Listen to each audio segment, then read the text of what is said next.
AA Best Bail Bonds Radio Row coverage from Las Vegas continues, brought to you by Synergenics and Southern Recipe Small Batch Pork Rinds. And one of the great things, all the people that you get to see on Radio Row, like we talk with Charean Williams every week, but when Mother Football sits down at your table, you know you are in for a treat. Charean Williams, good to see you in person. Yeah, thanks for having me. Good to have you here, guys, as usual. Nice to be in person.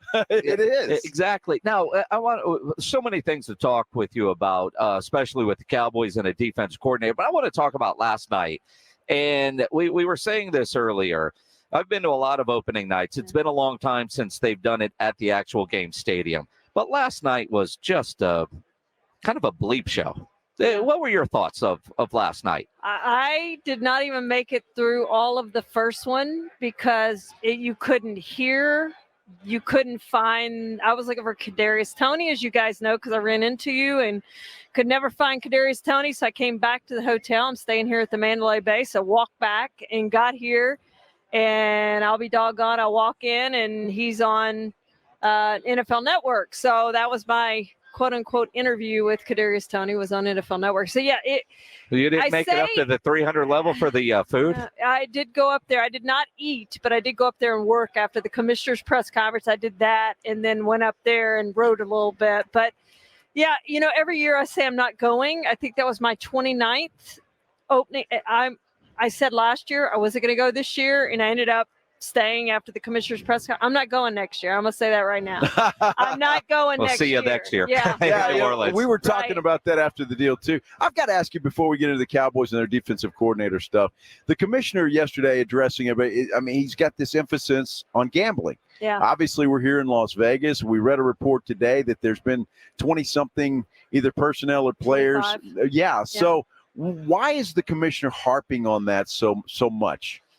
Well, I think that was the biggest issue that we went into the press conference yesterday. And I asked one of the questions that was asked. I read his words back to him from 2012 when he said, I'm paraphrasing now, but every fumble, every penalty, everything that happens is if gambling comes into the sport, that all of that's going to be questioned and there's going to be suspicion about point shaving or fixing of games. And that's why they fought it so long. And finally the Supreme Court obviously allowed state to state gambling, which was 6 years ago, I think it was now. And so now obviously the NFL is embracing gambling. Mm-hmm. And so you do have those fears of, are games fixed?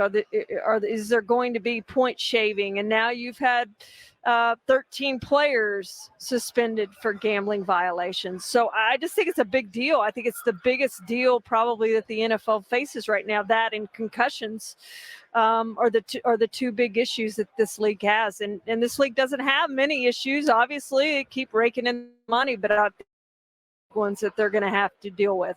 And, this year, I mean, you've got all of that. And then globally, and we were talking with our friend Will Gavin from Talk Sport about how big the NFL obviously is in the UK. There's going to be a Friday night game to open the season with the Philadelphia Eagles. On Peacock, by the way. On Peacock. Nice plug. Streaming only? Yeah. But Friday nights are sacred for me for high school football, so I'm mad at that. But the Cowboys this year, two of their road opponents have international games.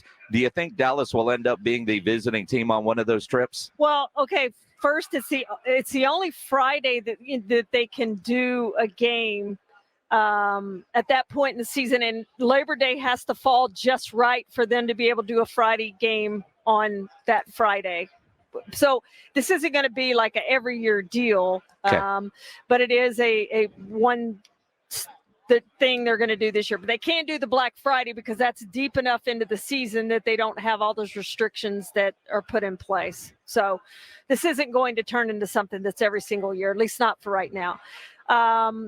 But yes, I think there is a chance that the Cowboys would be an opponent. However, those teams that have those games, the Eagles, for instance, are going to fight to have the Cowboys as a home game. First of all, for home field advantage. But second of all, because of the fan interest in the Cowboys coming in. Everybody wants to host the Cowboys at their home stadium. They don't want to host them somewhere else. But if you start looking at the Eagles' opponents, a lot of those teams, Carolina, for instance, already has a game away. I think they play Jacksonville. Jacksonville already has one. So you start eliminating those teams that they're not going to make them do that twice. And you start going, that list is really small about who could be in those games.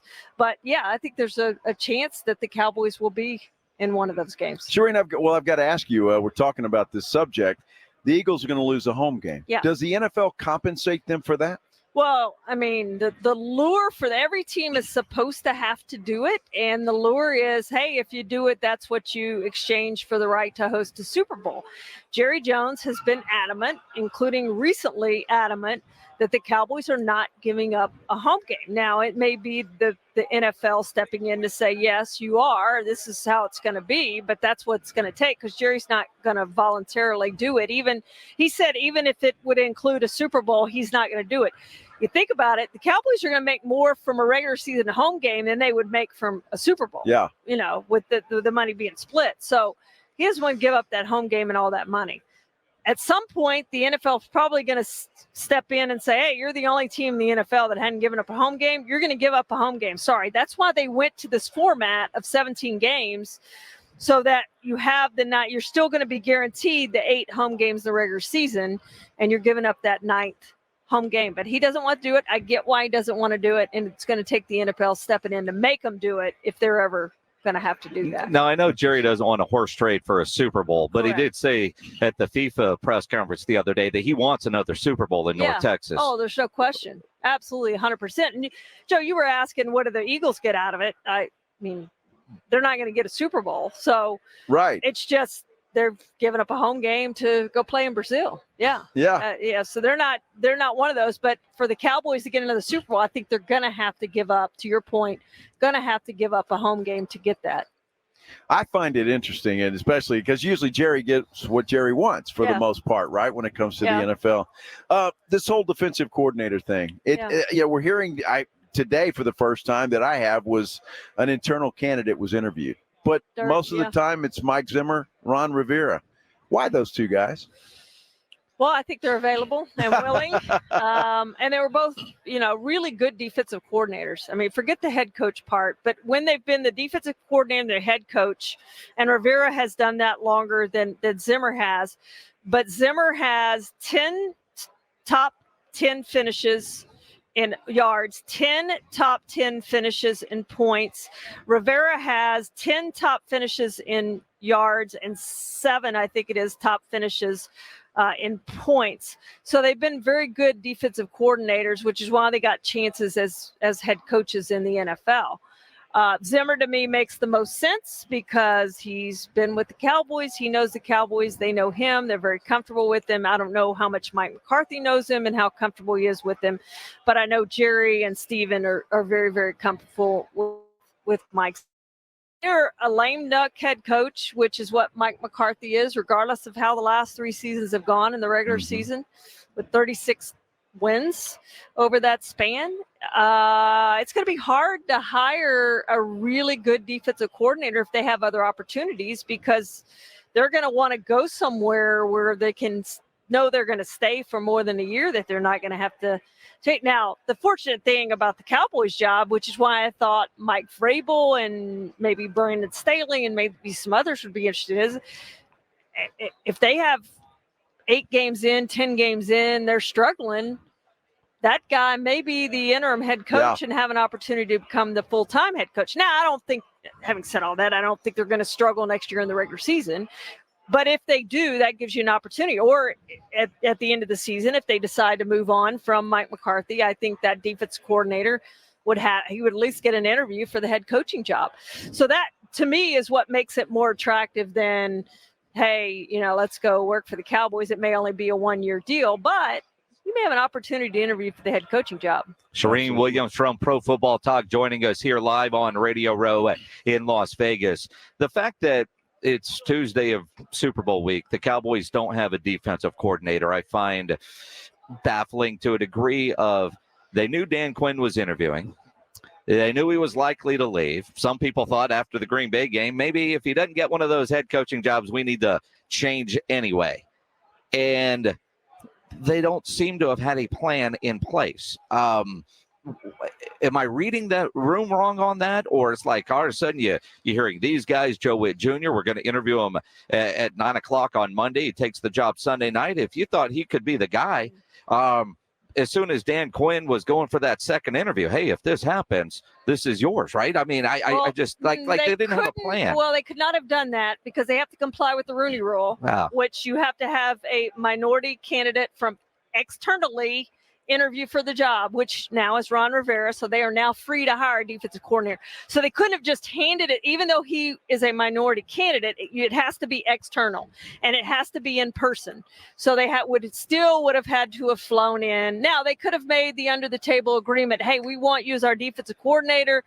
You know, you'll have a chance at the head coaching job if you stay, you know, whatever the case may be, to try to, if that was really your choice, there are some things you could have done to have assured that would happen. Did the Patriots do that though, Charean? They did not have to, because you're talking about Mayo. Yeah. They didn't have to because they put it in his contract. Okay. So for instance, if this is hypothetical. Sure. Okay. Cowboys decide, not only do we want Mike Zimmer as our defense coordinator, but hey, it would have been, let's say Dan Quinn. Let's say Dan Quinn last year, they decide, hey, Dan, we want you to turn down these head coaching jobs. We want you to come back. Not only are we going to give you a raise as defensive coordinator, but we're going to put in your contract that you're going to be our next head coach. Okay. If they had done that and they decided to fire Dan Quinn, to fire Mike McCarthy after the season, they could have just then gone, hey, Dan Quinn's our new head coach. Welcome. Here it is. Blah, blah, blah. Then you don't have to comply. And you don't have to comply. That's the only thing. And it has to be done before the start of the season. Okay. You have to put that within the contract. You have to tell, obviously, the Players Association and the NFL, turn that contract in that this is what we intend to do. Now, somebody said, the question was posed, what if the Patriots had reneged on that and said, we really don't want him as our head coach, which after you saw the playoff game, maybe if that was in his contract, you say, we really don't want him as our head coach. Like, could they have done that? And I assume they could have just said, we're paying you, here's money, go away, bye. We're not making you our head coach. Yeah. But that is the one exception to the Rooney Rule that there is. Gotcha. And actually, it was Goodell was asked that question yesterday about whether he had a fear that teams would start doing that so they didn't have to comply with the Rooney Rule. And he said, this is a one-off thing. We really don't think it's a problem. But you also can do that with the GM. You can do the same thing with the GM. Oh, wow. Okay. Going to be interesting to see how it all plays out. Charean, I know it's Super Bowl weekend.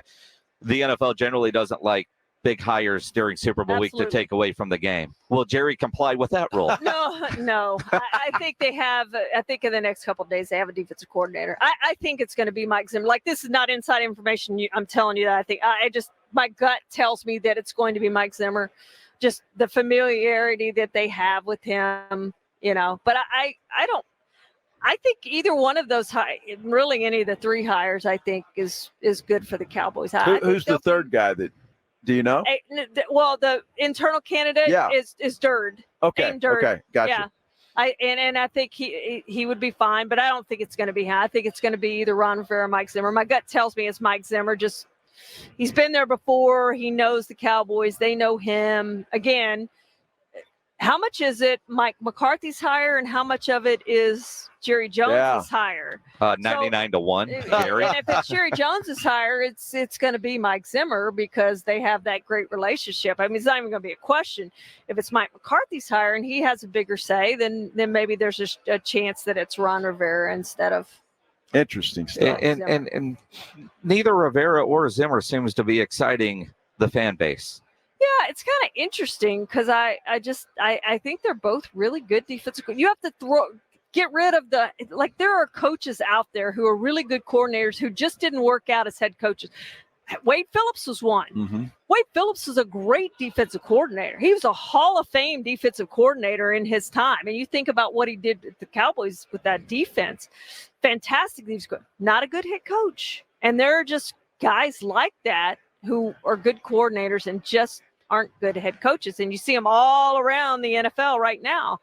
Guys who return to the NFL as coordinators who weren't good head. Vance Joseph is another one. I think he's a fantastic defensive coordinator, not a good head coach. So Raheem Morris is now getting his second chance, and we'll see if he's really a good head coach. But I think both of those guys are really good defensive coordinators. Always learn a lot when you're here. Always. Mother football. Yes. Charean Williams. Follow her on Twitter at NFL Charean. I know it's a busy night for you. You got multiple events that you've got to decide between. So we'll see you at the media party later. All right. See you guys. Thanks so much for having me. Good stuff. Charean Williams from Pro Football Talk. Always fun catching up in person, which we get to do here on Radio Row. AA Best Bail Bonds. Big game coverage live from Las Vegas. Powered by Southern Recipe Small Batch Pork Rinds, Synergenics, and 94.1 San Antonio Sports Star.